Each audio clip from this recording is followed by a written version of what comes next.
on the road coming back from Summit Hill, Pennsylvania. Of course, you are listening to, this is Matt Silks here recording a episode, kind of a Never Say Never episode on the road. And Sam's driving right now. It's, 10:30? It's 10:30 at night, Saturday, January what? January 17th. In the White Traverse on our way home to Lewistown, about an hour and 45 minutes away. We are, let me see, I'm Passenger Princess sitting up here, and Sam is driving, and we got Big Philly in the back.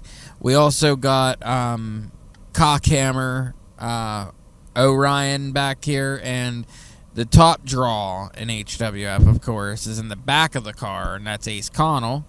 So we're just kind of recording. I said, hey, guys, do you just want to do like a little promo, coming home? And right before we started recording, Sam, he screamed at me. He said, oh, you're going to make me turn all the music off. And I was like, I don't have to do this, Sam, for fuck's sakes. Let's have a moment first to point out the fact that Ace Connell waved at everybody who can't see him. Yeah. Because there's no video of Yeah, there's no video of this, but Ace still waved. That's because he is an active wrestler. He likes to put his 2 cents in there. But first, I'm going to talk to Big Philly.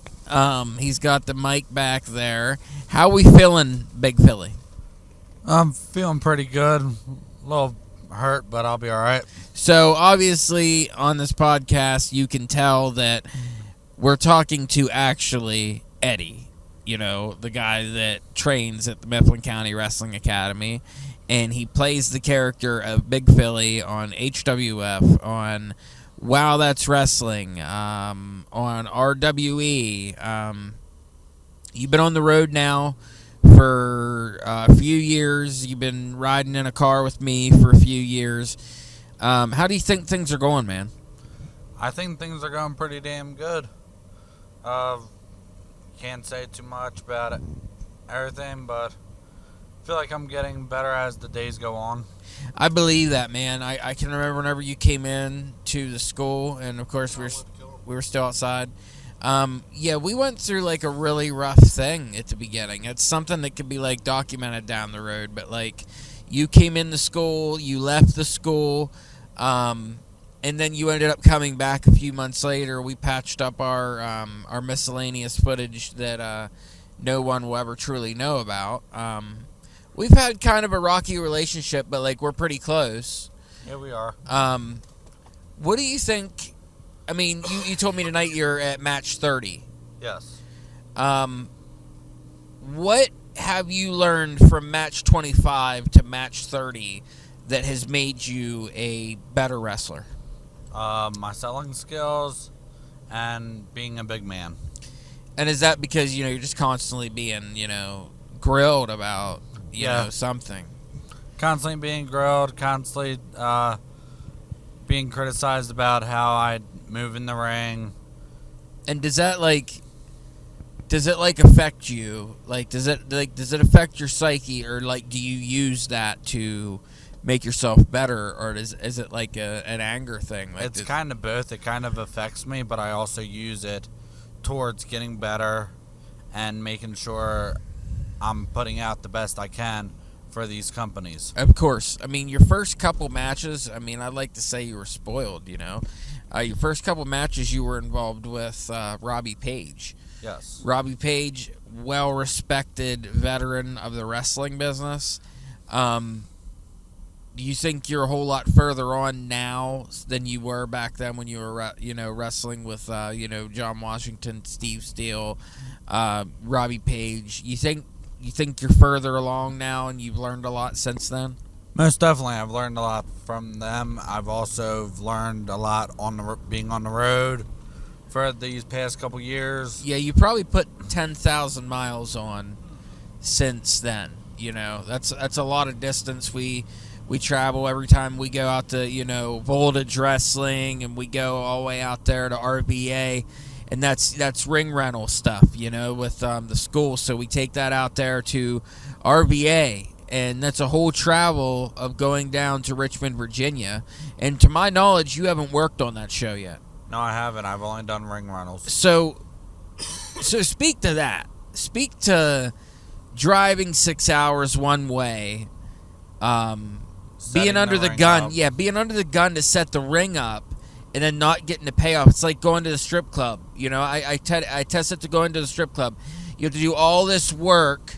You get a hard on, and then you don't get to do anything. How's that feel? And being honest, it kind of sucks because I'm so used to being one of the people that's in that ring, performing for the guys or girls or it's or whatever you want to describe yourself as. Of course. But it's kind of comes with your progress in the ring. Yeah, I'm used to doing ring rentals. I'm used to doing whatever they need me to do. Yeah, I mean, like, think about it, though, Eddie. I mean, like, a lot of those shows that you're not currently working on, the level of athleticism that are on them shows, it's kind of shocking that I'm on them. I think a lot of the times that we travel to RVA, I'm on the show because I rent the ring to them. They've always been really, really good to us. They pay us well. Both times that we had contractually obligated events with them, we've done two. They paid us more money than what they were originally going to pay us. And that stuff's hard to get.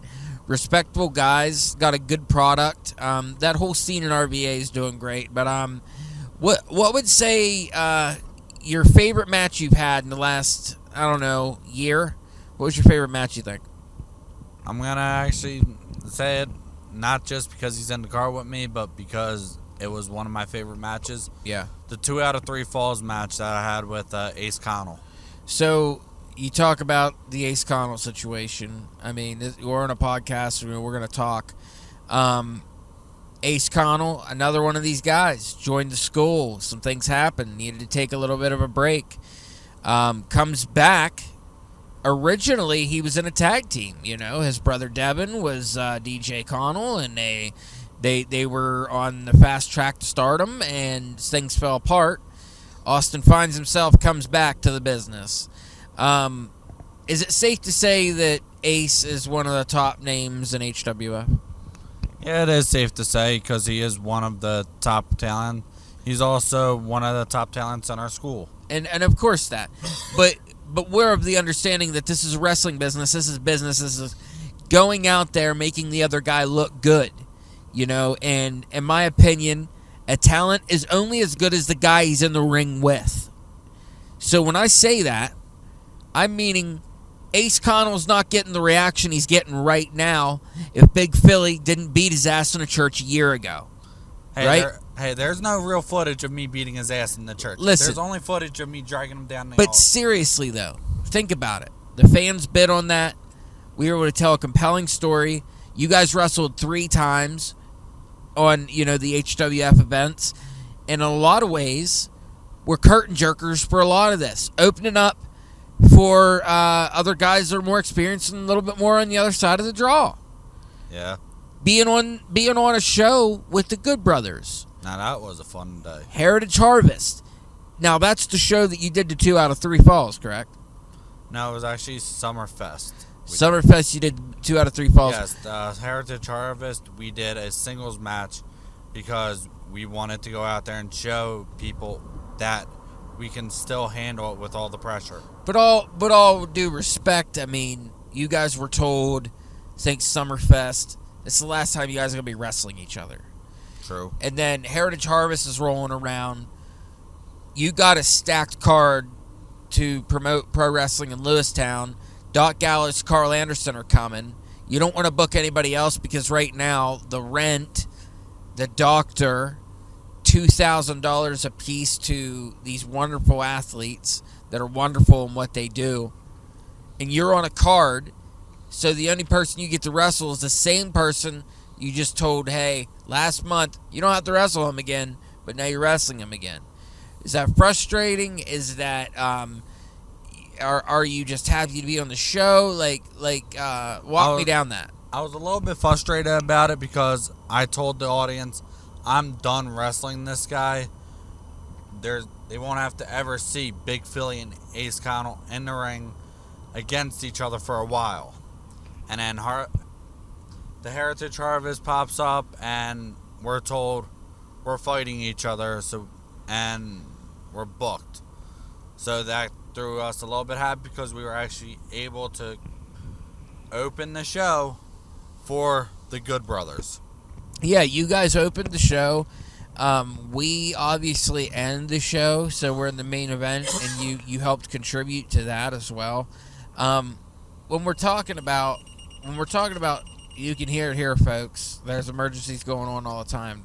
That emergencies don't give a shit if you're in the middle of a podcast or not. And Sam's dedicated to what he does. Obviously, he can't make it. We are driving, but speaking to being booked. We just talked a couple minutes ago about not being booked in some of these companies.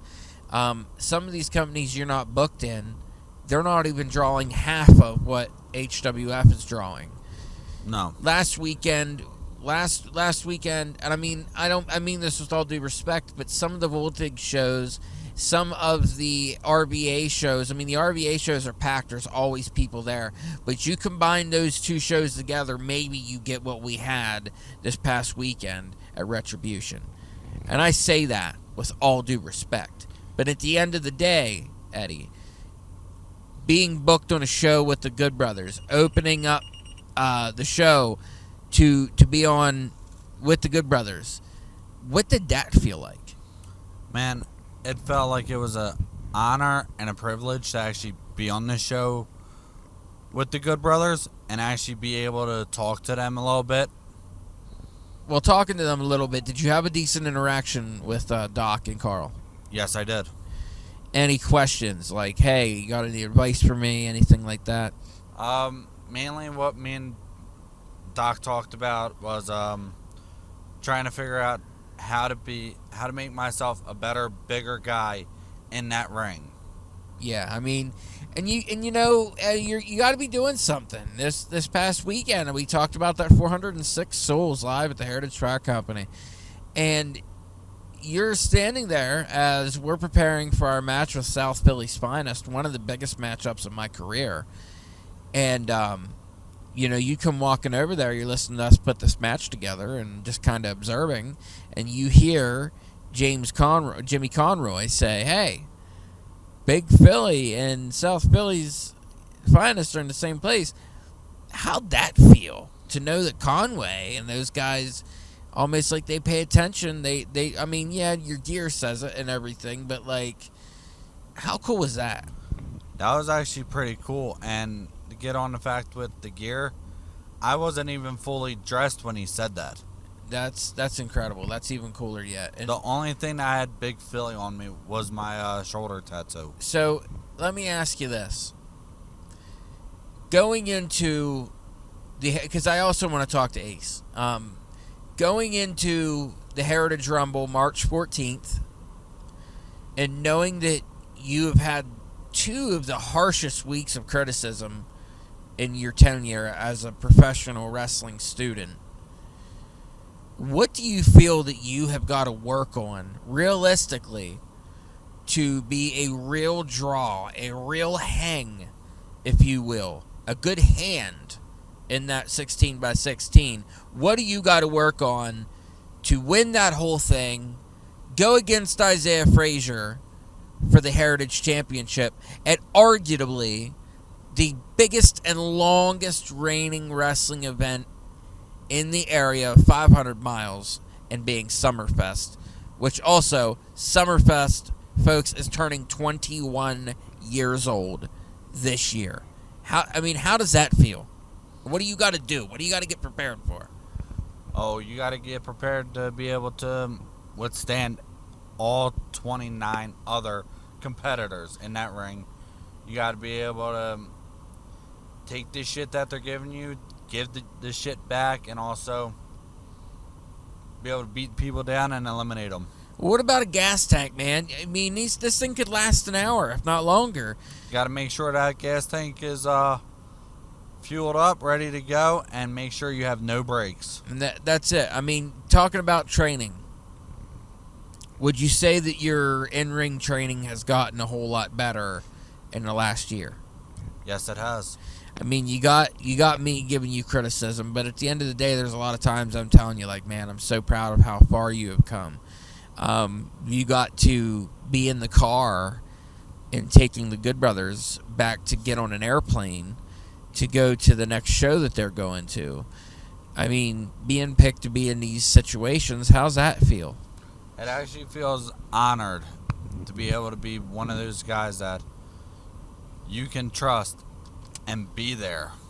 Of course. I mean, and you are one of the most trusted confidants that we have at the school, and I mean that. Contributions on another level. When we were at the community center hanging up those banners, I know that was a pain in the ass, and getting the ring on the trailer to get to different shows, and to being able to travel 6 hours on the wrong ball, and all these things that we have been through this last year. I think you've done an extremely great job. Tonight thrown you a little bit of a wrench. You know, you're expecting one thing, and then you get there and you find out that you're wrestling your teacher, and you're in the ring with Ace Connell, but not wrestling him. You know, you're tag teaming against the Sons and myself and Edward James.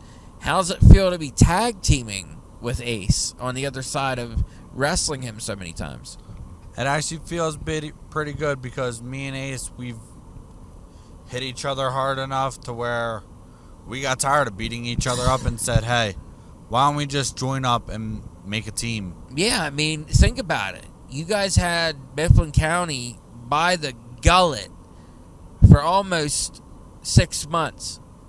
This is a story that is seeing a God-fearing man coming back to professional wrestling after being away and taking time away. You come out to the ring. Ace is there. He comes out. Big Philly punches Ace Connell in the face. His first night back. Choke slams him. Boom. Come back to it. Whole bunch of promo work, a whole bunch of production work. You're told you're going to be on camera a whole lot more. You're going to be featured a whole lot more. Now you're on the posters. Last night you seen yourself on a banner that is huge. What are these feelings like? Are you feeling any type of like, man, I worked hard for this? A little bit of me feels like I've worked hard for this, but there's another part of me that's saying I can work harder, I can get better, and I can eventually be able to be one of those guys that Matt Silks calls up and says, hey, I need you to do this, and there's no questions asked. And Ed, you've already gotten to that place, man. I want to see you do more. I'm excited to see the trajectory. I know of what you can do. I know that the month of May, we're not going to talk about this now, but the month of May is probably going to be the biggest opportunity in your young career of being a professional wrestler. And yes, a lot of people can say that something like this happens because you're really close with the promoter. Some people could say, you get an opportunity like this because you're one of Matt's boys. That is a contributing factor indeed, yes. But there's also something to it too. I want to see my students do things that I didn't have the opportunities to do when I wished I could have.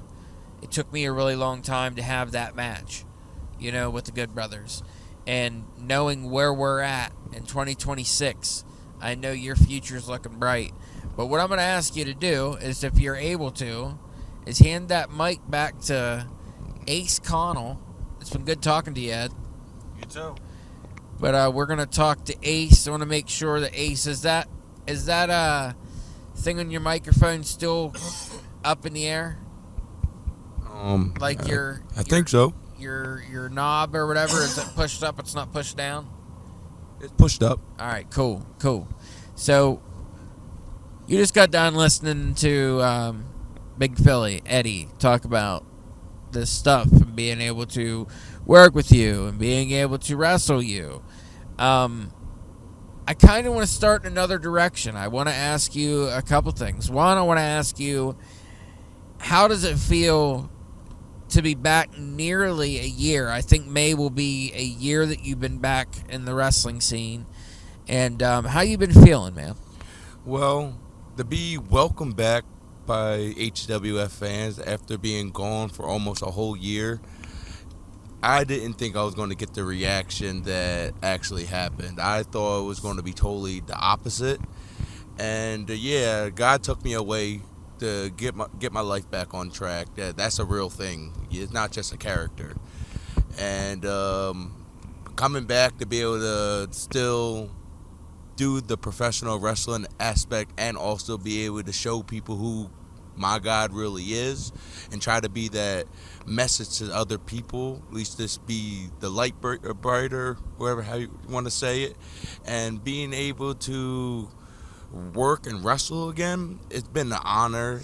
It's been very exciting where my career is going lately, and seeing fans actually look up to me and for the things that I actually do and the backstory behind it means a lot to me.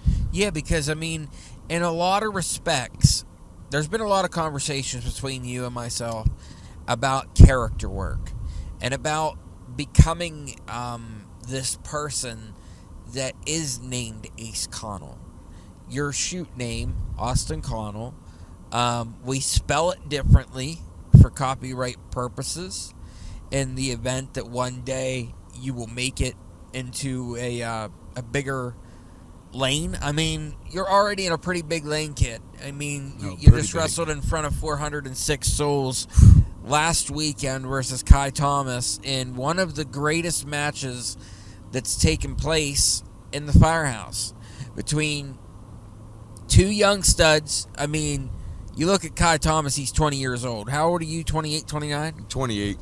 So you got about 8 years on real life on this kid, but he grew up in the business. His father, Tyler Sims, well-respected individual in the wrestling business. Huge figure to me. Growing up, coming up in the business, Jeff was there a good bit of time, and I respect him so much. And, of course, Kai, I want to see him do big things too. But going back to the whole thing about character work, you say that, you know, you are this God-fearing individual. You do read scripture. You do believe in what you're doing, even as a character on the show. That's correct. So you listen to Christian music, I believe. Absolutely. What is it about either the culture of Christianity or maybe the culture of religion itself that made you think that this would be a positive gimmick? Because we know that a lot of times that people do the God gimmick on a show, it is something as a heel. It is something to get heat. So people will say, oh, yeah, you need Jesus. You know, that's the simplest, that's the generic thing, right? But Right. as you walking out on an HWF platform, your theme song is screaming about Jesus Christ, about our God, our Lord and Savior. Yes, sir. And you're getting the biggest pop of the night. Were you expecting that early on when you come back? And if you were expecting it, how did it affect you? Hold on 1 second. Can we just talk about the fact that Eddie's currently singing his song? He is. It's very Literally catchy. humming Yeah, he's back music. there. I can hear it. He's back there humming You Are the Lord. That is a Well, great I song. didn't expect the pop like it was, but on another note, this is real. Before coming back to wrestling, I actually prayed to God and asked Him, because I've been dying to come back to wrestling ever since I left, and I prayed and asked Him if I can come back to wrestling, and I will glorify in His name. Of course. If He wants me to be able to continue to come back, but if He didn't want me to come, it wouldn't be done. You know, it's His will, not mine. So when I came up with the idea to bring it to HWF, Yeah. I gave them the idea, and they went with it. And only way I know that it was sent and God allowed me to do it is by how fast it's progressed. So when I came back with the idea and the way it was accept it. Yeah. Way how people loved it. It was like God looked at me. It was like, this is what I want you to do.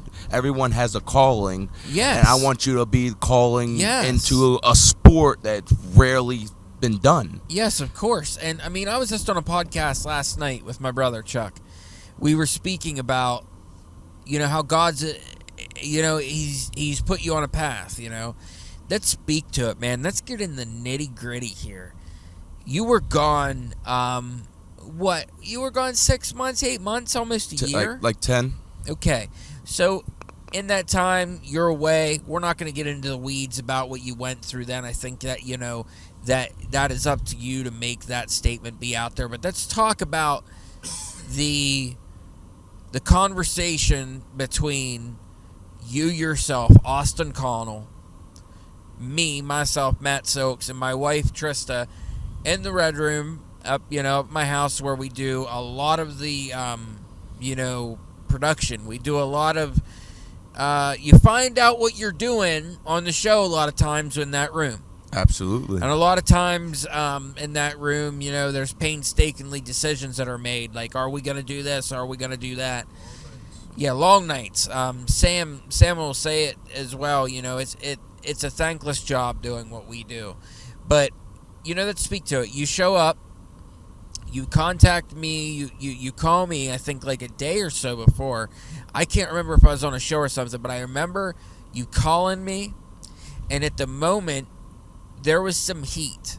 There was some residual heat. I don't even remember what it was all about. But all I know is when you called me, I think you weren't expecting me to be so nice. No, I did not. I wanted to man up and Yes. squash whatever things we had during that. We don't have to speak on that. Of course. And me, myself, I looked at it as I always, the moment that I met you, I knew that you were going to be the guy that had heavy shoulders. You were going to be able to hold the weight. I could instantly see when I met your brother, I knew right away, like, we're going to have to reel this kid in. And there's a lot of times at Ace Connell, we talk about it a lot. There's a lot of times early on in your career, your ear was nearly red with the amount of trouble that you were in. Robbie Page wanting you guys' blood. Oh, yeah, just for something I didn't even do. Exactly. And that's the thing. The first night I met you, what did I tell you? You're going to take all of this. You're going to have to carry the whole weight of the team. Oh, yeah, and I did. And you did.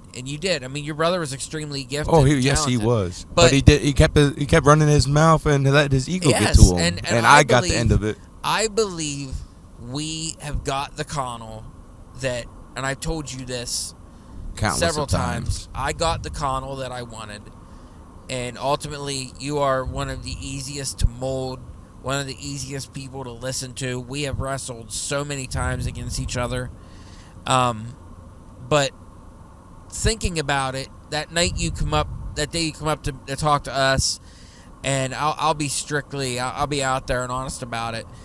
Austin was there to pay himself off. He was there to completely take the step of exiting the business in a real way, in a real responsible way. Until we had that conversation. Yes, so you came to me, you say, hey, I'm going to buy me and my brother out of our contracts so that we don't have to, be boggled down. I think that was a last resort for you. For me, Devin, on the other hand, yes, he already made it. Him, I just wanted the stuff off of him, and I wanted to hear you out. And you did, and you came in, great attitude, completely different person than what I remembered.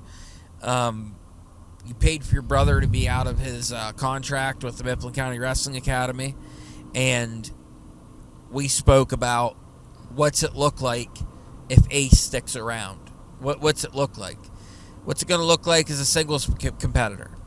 And I think I was very open with you right then and there and said I could see it happening. Oh, yeah. You prayed. You prayed over myself and my wife. And the business. And the business of pro wrestling to make this be able to work. You come out. You do the thing. I'm here. Big Philly comes out. Knocks your clock off. Oh, so disrespectful. In this whole thing with working with Eddie, with Big Philly, What was your favorite part of that whole program? My favorite part was at least trying to show him that no matter how many times you knock me down, my God will keep picking me back up, because you can beat me down, you can hurt me, you can do whatever you want to me. Yeah. But I was still, but God gives me the power to stand back up, I will That's right. continuously stand back up And I to respect show that, you. man. I respect that so much. Like, there was a lot of production that happened for this match. Oh, yeah. You know, you're gone for so long, you come back instantly, camera in your face. Oh, yeah. You got to say this.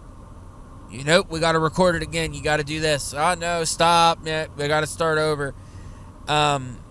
What's that like? Very frustrating, because you want to get it done on the first try.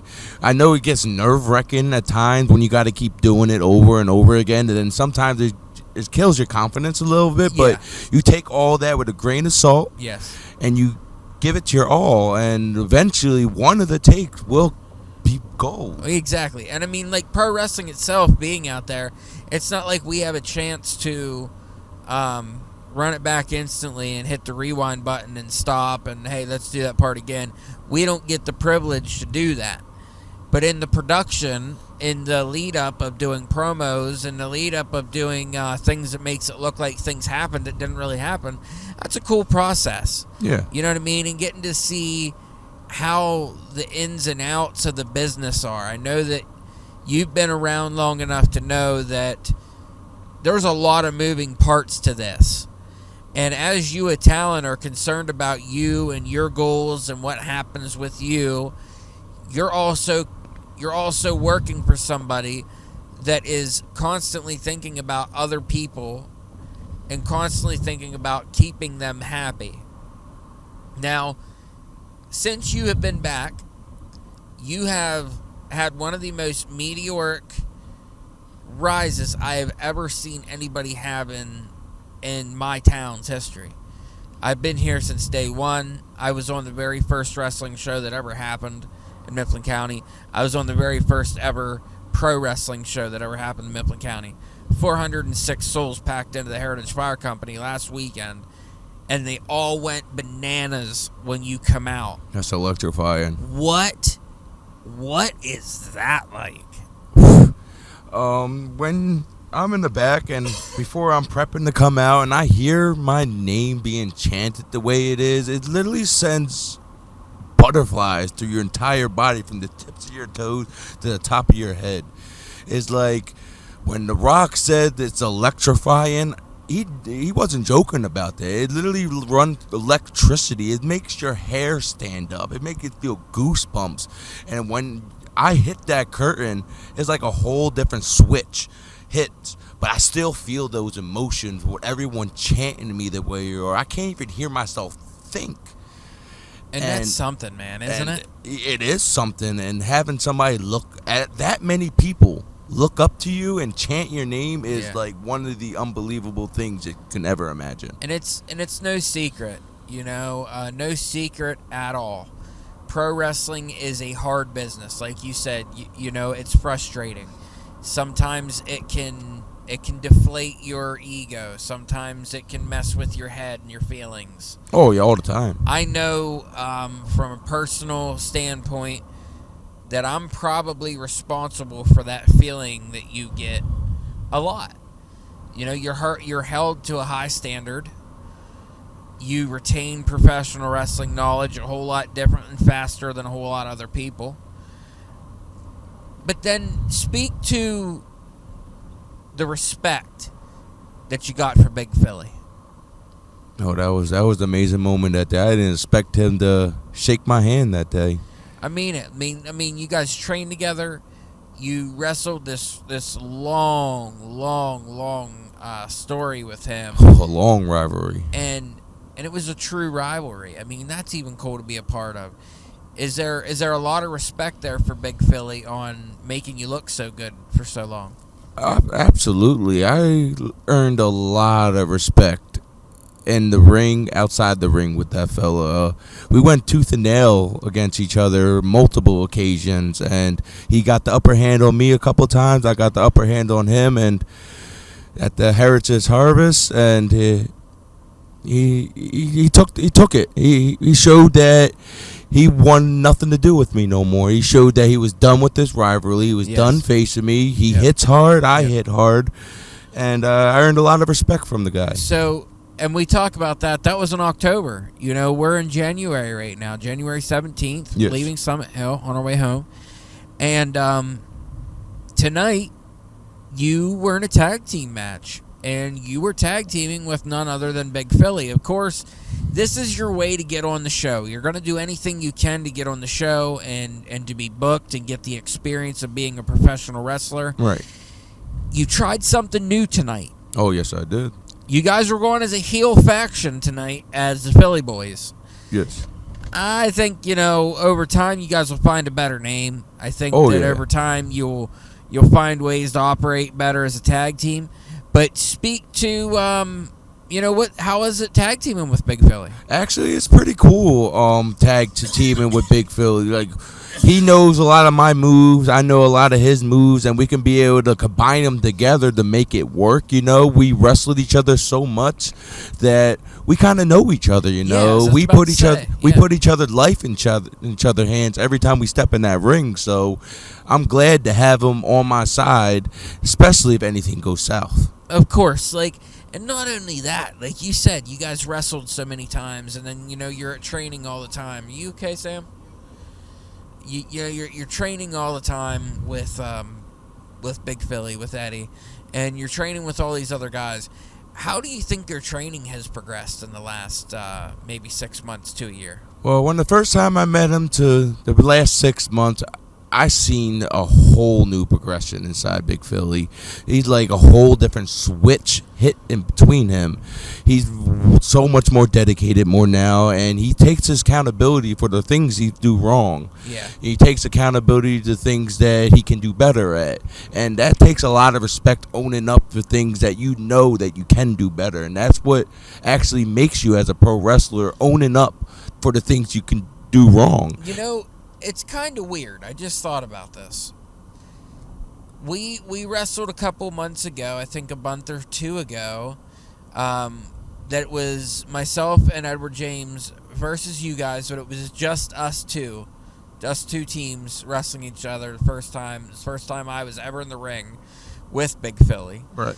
And I remember whenever we're doing this match, I remember thinking at one point, this little group that I got is almost like a band. Someone's there to beat the drums, someone's there to play lead, someone's there to sing, and you know, you got a guy that plays rhythm, you know? Right. Think about how hard it is sometimes, you know, because we get angry with each other. We get upset with some things that happen. We end up closing our mouth at the end of the day and just mocking it up to, hey, you know, we're family. But speak to how hard that is to be on the road all the time and to try to stay so positive when you know that there's some things that's bothering you. You know this is a lot like the mob. You know, we've talked about it at training, and I've said it. I don't want to be vulgar on this podcast, but I'll say it. This is the fucking mob, baby. Right. You know, and at the end of the day, if you're messing up, odds are one of the people in the group are going to grip you up.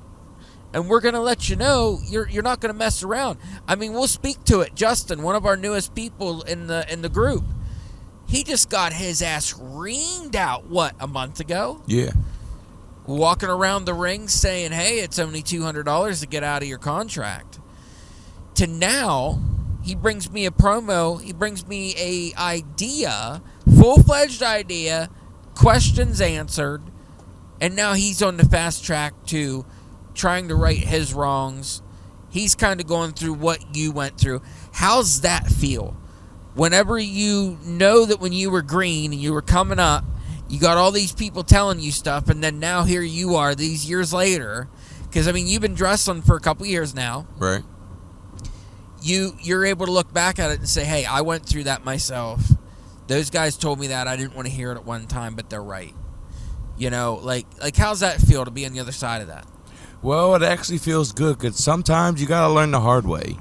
And everyone's different, everyone has a different mindset, how they look at things. And, well, that's the only way to get better is by listening, taking all the criticism. That's the only way that you can truly get better.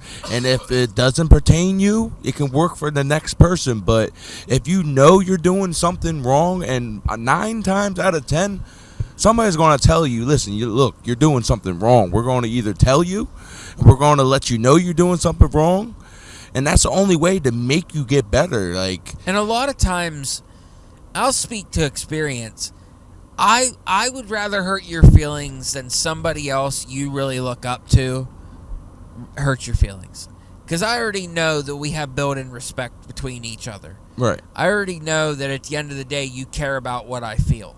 Right. But also at the end of the day, there's something that you got to be able to feel good too. You got to be able to say, enough's enough here. If this isn't working, then we got to change something. And it always boils down to, a lot of times I'm like, I want to be the first person to tell these guys. That's why we do tape study. That's why I tell you guys right away what you messed up on. And what do? I call credibility myself as well. I'll say that I did things wrong. I don't ever give anybody criticism that I don't give myself some as well. That's just who I am and how I'm built. Right. I also have had the reputation of being a pushover and being too humble. And sometimes people take advantage of that. I know that you're a person that is extremely nice. I know that you had a match a couple months ago that one of the kids, he hit you pretty hard, but you respect his trainer. You didn't really want to draw huge attention to it, but it's like, man. And then I'm in there with you tonight, and I tell you, hey, you might be putting it in a little bit too much. How's that?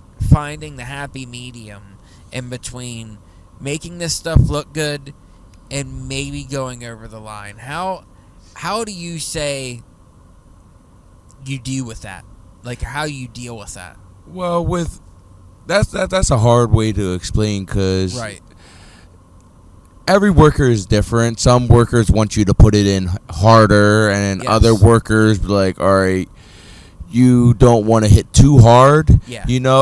Yeah. And I'm definitely the type of worker that I don't want to inflict pain on anyone, Yeah, but of I do course. want it to look good, though. Yeah, because you I don't spend a want lot to of end time. up putting less mustard onto it, and I get heat onto it, but like, yo, you barely hit me. Yeah. Now I have to Yeah. catch 2 more hits for Yeah. the one mess up, But that's the best thing, is finding whoever you're working with. If you are putting a little bit too much mustard Yeah. onto it, the person you're working will let you know so you can ease up onto it. And you know that I'm no pussy. I'll take it. I'll take the punches. I'll take the chops. I'll take all the hits.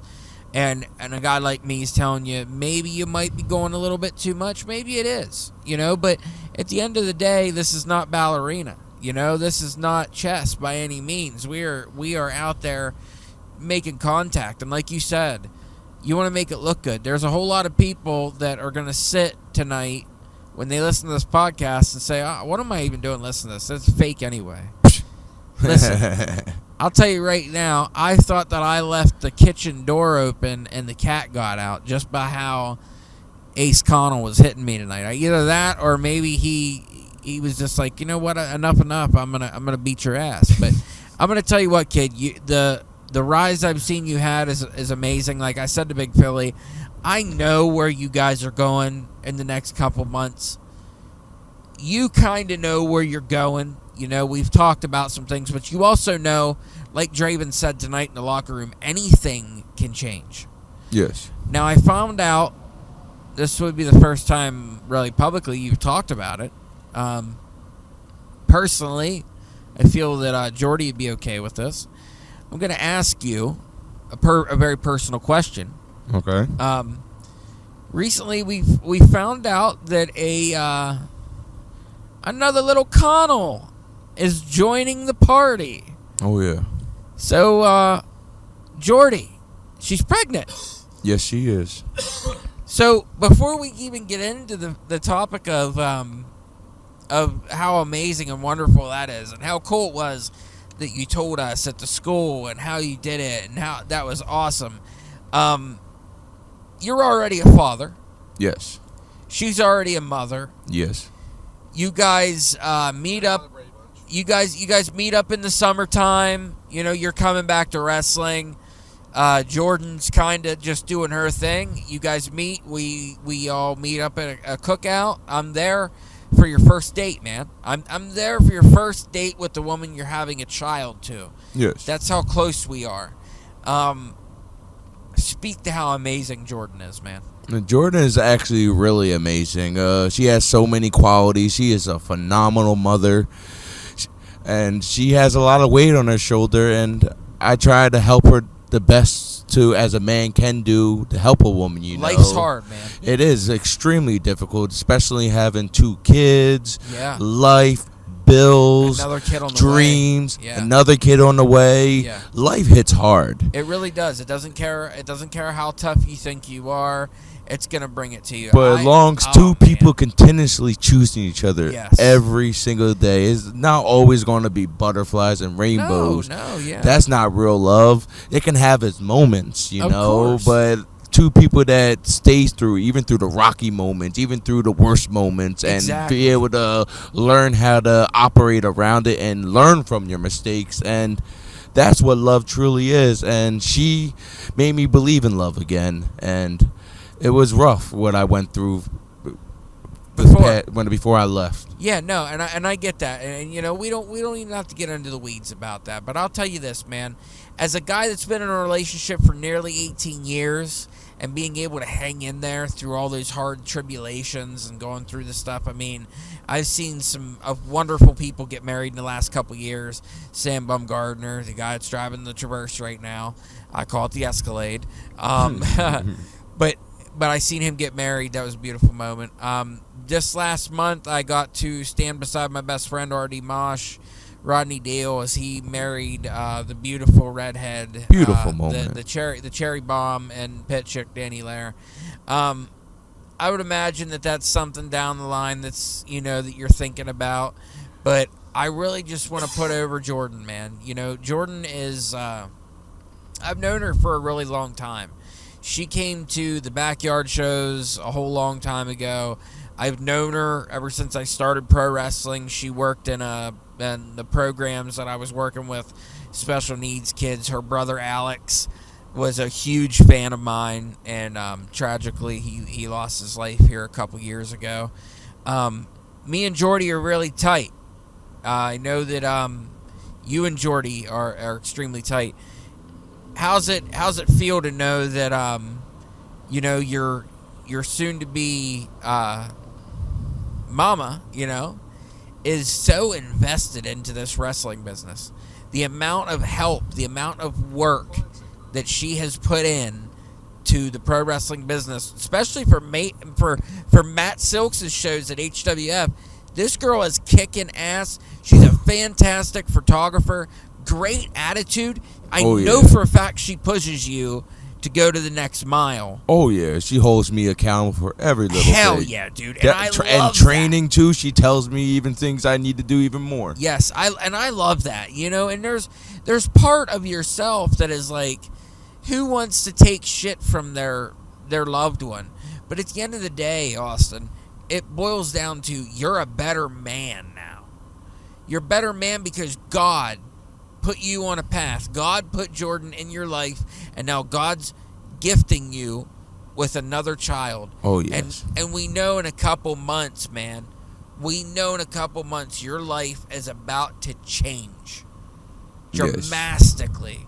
In the professional business, in real life business with having a child, all these things are about to change for you. How do you feel knowing what the future looks like right now?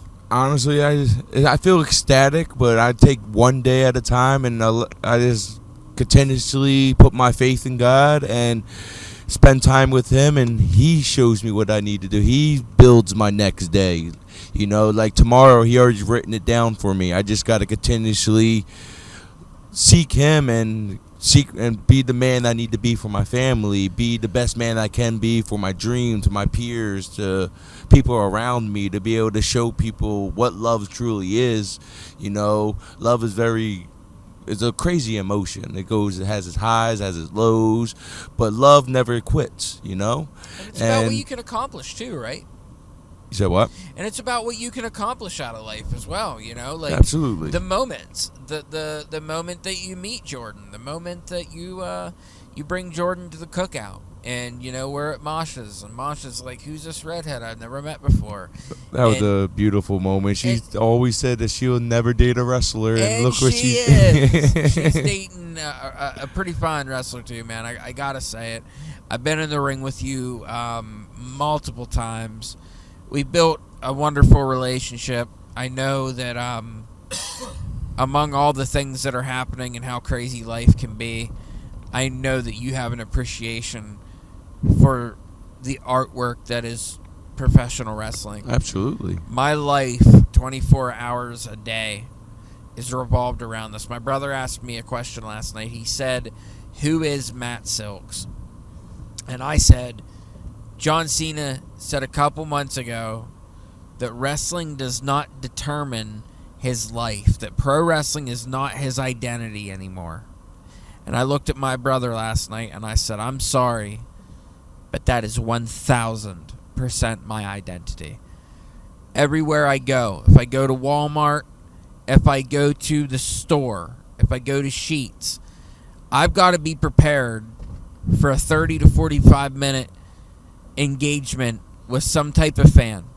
Somebody's going to want my time to talk to them, and I am not going to push them away. The reason that we're able to pack that house, the reason that I have the people in my life as a supporter, is because I take time for them. Right. It takes time to do that. You've got to be able to be patient. You've got to be able to, yes, when you go out with your family. I know that there's a young man that just started with us not too long ago. He said, I don't know. I don't know that I'd want to have somebody up my ass when I go out to eat every night. Well, that comes with the business. That's the privilege that you get. And if you can't appreciate that, maybe this isn't for you. Right. That literally comes with the territory. Exactly. But I also think a lot of times people don't realize what they're saying until they get involved. I mean, we're talking about last weekend. Sam Bumgardner had an opportunity to be in the ring and feel his first real immersement with the crowd. Beautiful He had the moment, by the opportunity way. to be able to feel something out, something that was unscripted, something that was not talked about. And, this is a business that we like to know what we're doing, because it's called professional wrestling because we're pros. We like to work out what we're going to do. We like people to have our trust. Right. But sometimes you can go out of your lines. Sometimes you can color outside the lines, and when you get a reaction the way Sam got, it was incredible. Sam says to me last week, it was like heroin, Matt. Oh. It was like heroin. Very. Sam's never done that drug before. He doesn't understand how powerful heroin is, but let me tell you something. It is the closest thing, because I am a recovering alcoholic and drug addict myself. I know what that drug feels like. Pro wrestling is a very, very close second. Talking to these wonderful professional wrestling students tonight on a podcast that was not planned. Talking about a show that we just had tonight in Summit Hill. It was an amazing experience. Wow, that's wrestling. We had the opportunity of being in a professional wrestling tag team title reveal and a history-making night. 2 weeks in a row, myself and the people that I love in this vehicle have gotten to see championships be revealed to the fans. The people that buy the tickets come into the shows and make us want to do this content more. For you, the fans listening at home. Before we go any further, I want to thank Bumgardner Wrestling Photography. I want to thank Mama Don's. I want to thank the Heritage Fire Company. I want to thank Big Philly and Ace Connell for being amazing guests tonight. Sam Bumgardner driving our ass home. Like I said, Cockhammer's in the back. But he has a lot of things coming up as well. And after he makes his debut, I'm sure we'll get a chance to talk to him. But, you know, Big Philly can attest to it as well. He was on the road for a really long time before he had before he had the opportunity to be able to stand in the ring and be able to perform for those people that pay their hard-earned money to see what we do. Podcasting is a very important thing that helps pro wrestling fans be engaged with us, the talent. So a whole lot of stuff coming up in the next couple months about things, including podcasts. And speaking about that, the Heritage Rumble, that night in the Garden, March 14th, live at the Heritage Fire Company, 218 South Main Street in Lewistown, Pennsylvania. We'll see the Sons of Mifflin County defend the tag team titles versus the Golden Boys. I have it on good authority. John Roden is not happy with the way the ending of the HWF heavyweight title match ended at Retribution last Saturday. You heard us talking about the record crowd. 406 souls packed into 218 South Main Street to witness history. Isaiah Frazier, the first Heritage champion. We're extremely proud of Isaiah. We're happy about Ian Bush coming in there and working. I know Sam and his feelings about Isaiah, but I also want to say with this Heritage Rumble, there's going to be a whole lot of people returning. I want to say that I know Sledge Gibson will be back. I know Aaron Connors will make his return. And on top of that, big kudos goes out there and Connors scratching, clawing out there in the independents, trying to make a name for himself. In HWF, he has done so. He's wrestled HWF champions. He's wrestled myself. There's been a lot of opportunity given to a man like Aaron Connors, and he's a fantastic talent. But along with all this talk, guys, like I said, pro wrestling is on fire right now. All different promotions signing the best top talent in the world. But we only get to do that because of you amazing fans that sit at home and listen to us talk about this stuff. I talked to Ace Connell. I talked to Big Philly. You heard a little bit of a different insight to who they are. You didn't just hear Big Philly tonight. You heard Eddie. You heard the man that steps into the ring and takes criticism like only he can, like only Ace Connell can. Anybody we talked about tonight, including Devin Connell, including anybody that ever gets talked about on these podcasts, we're not in any way diminishing anything. I think we like to talk about old times because it's reminiscent. We like to talk about this stuff. We get a feeling. The hair stands up on your arms when you step out there in front of a live crowd. And of course, these men that held the microphone tonight, they know exactly what it takes to lay a beat down in that ring and to give you fans the best and entertainment that we can humanly possibly give you. Thanks to Trista Silks and the wonderful people at HWF, including the great photography from Cisco Soto in the Curb Media Group. We want to say good things about Burke Entertainment. That's Jordy. She just found out she's going to be being a mom again. Congratulations goes to her and Ace, and we hope that God continues to help them. I was on a podcast last night with my brother Chuck. We talked about all things life and through Jesus, and how amazing his life has changed since he's really started, deep diving into the Bible. And these things have never been far away from me. I've always been a God man. I'm a sinner as well. I'll never claim to be anything. I'll never claim to know anything. But I do know tonight I'm thankful to be alive. It was great talking to these guys. Maybe podcasting is a route that we need to get to. Sam Baumgartner came to me a couple months ago and said, they told us that we're undermining the podcast. We got to do more of the podcast, even if it is just you guys hearing our voice. Speaking of voices, we're putting over Ace Connell earlier. We got to talk about Zach Rain. Zach Rain, a man that should be joining the HWF Hall of Fame before you know it. He's taken up the microphones, the very microphones we're holding right now, to call HWF action live at the Heritage Fire Company. He got to sit beside Jason Heat in the return.